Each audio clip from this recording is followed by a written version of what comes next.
এই দেখুন, আমরা বারবার একটা কথাই বলছি, এই যে আজকে আমাদের এটিকে আমরা চূড়ান্ত বিজয় বলতে পারি না, এটা হচ্ছে আমাদের প্রাথমিক বিজয়। অর্থাৎ ফেসিজমের যে সরকার প্রতিষ্ঠিত হয়েছিল সেই সিস্টেমটাকে আমরা প্রাথমিকভাবে উচ্ছেদ করেছি।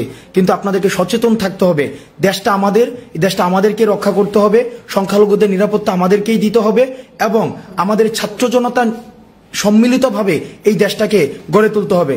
সুতরাং আপনাদেরকে বারবার বলছি, আপনাদের বারবার একটা জিনিস আমরা বলছি, আমাদের আশেপাশে যারা রয়েছে, আমাদের আশেপাশের প্রত্যেকটা যে পারস্পরিক নিরাপত্তার দায়িত্ব সেটা আমাদেরকেই নিতে হবে।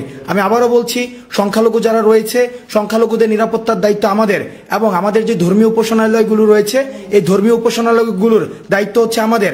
আমরা প্রত্যেকে যার যার জায়গা থেকে ধর্মীয় উপাসনালয়গুলোর দায়িত্ব আমরা নিব এবং আমরা নিশ্চিত করব যেন কারো সম্পদ লুণ্ঠিত না হয়, কারোর জীবন নাশ না হয় এবং এই দেশের কোনো সম্পদ আমরা নষ্ট করব না। আপনারা যার যার জায়গা থেকে আপনারা এই বিষয়টি নিশ্চিত করবেন। আবারও পুনরাবৃত্তি করছি, এই দেশটাকে আমাদেরকে বিনির্মাণ করতে হবে, এই দেশটাকে আমাদেরকে এগিয়ে নিয়ে যেতে হবে। আমাদের ছাত্র জনতার সম্মিলিত প্রচেষ্টায় আমাদের যে বৈষম্যহীন যে বাংলাদেশের স্বপ্ন আমরা দেখেছি সেই স্বপ্নটি আমরা বাস্তবায়ন করতে পারবো।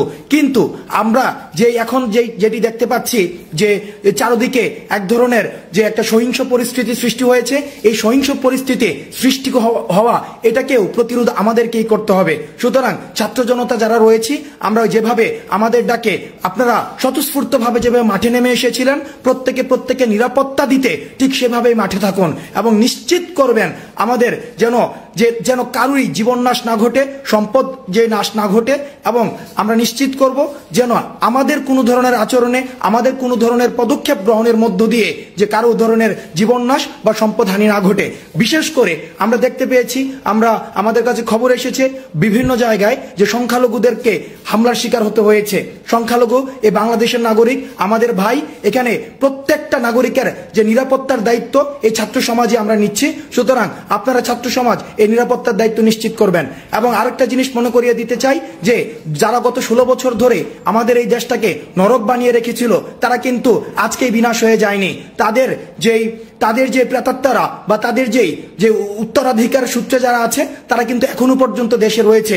সুতরাং তারা চাইবে তাদের শেষ রক্তবিন্দু দিয়ে আমাদেরকে প্রতিরোধ করার জন্য।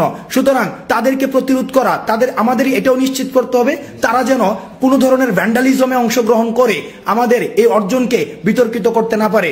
এবং গণমাধ্যমে যারা রয়েছে, গণমাধ্যমের খবর সংগ্রহ, খবর প্রচার এবং খবর প্রসারের ক্ষেত্রে আপনারা সহযোগিতা করবেন। তাদের পেশাদারিত্বের সাথে আমাদেরকে যেভাবে আমাদের বার্তাটি বিশ্ব সার্বজনীন এবং বিশ্বের কাছে পৌঁছাতে যে ধরনের ভূমিকা পালন করেছে সেটাকে আমরা কৃতজ্ঞতার সাথে স্বীকার করি। সুতরাং গণমাধ্যম জরুরি যে সেবাগুলো রয়েছে সেই সেবাগুলোর যে প্রসার, ফায়ার সার্ভিস, মেডিকেল সার্ভিস, সেই জায়গাগুলো আপনারা নিশ্চিত করবেন।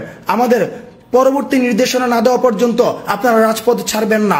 মনে রাখতে হবে, স্বাধীনতা অর্জন করা সহজ কিন্তু সেটা রক্ষা করা কঠিন। আমাদেরকে যেন কোনোভাবেই কোনো ভ্যান্ডালিজমের সাথে আমরা নিজেরাও যুক্ত হব না, কোনো ভ্যান্ডালিজমে আমরা আরেকজনকে উৎসাহিত করব না। ঢাকা বিশ্ববিদ্যালয়ে যে হলগুলোকে আমরা দেখেছি বিভিন্ন ভাঙচুর করা হচ্ছে, আমরা আপনাদেরকে উদ্দেশ্যে বলতে চাই, বা বিভিন্ন বিশ্ববিদ্যালয়ের হলগুলোতে যারা ভাঙচুর করছেন আমরা আপনাদের উদ্দেশ্যে বলতে চাই, এই ভাঙচুর আপনারা করবেন না। এটি আমাদের শিক্ষার্থীদের হল, এটা আমরা শিক্ষার্থীরা যারা মেধার ভিত্তিতে সিট পাবে তারাই উঠবে। সুতরাং কোনো ভ্যান্ডালিজম নয়, কোনো সংখ্যালঘু নির্যাতন নয়। সবাই ভালো থাকবেন।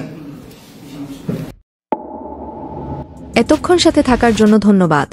নতুন আপডেট খবর পেতে চ্যানেলটি সাবস্ক্রাইব করে পাশেই থাকবেন।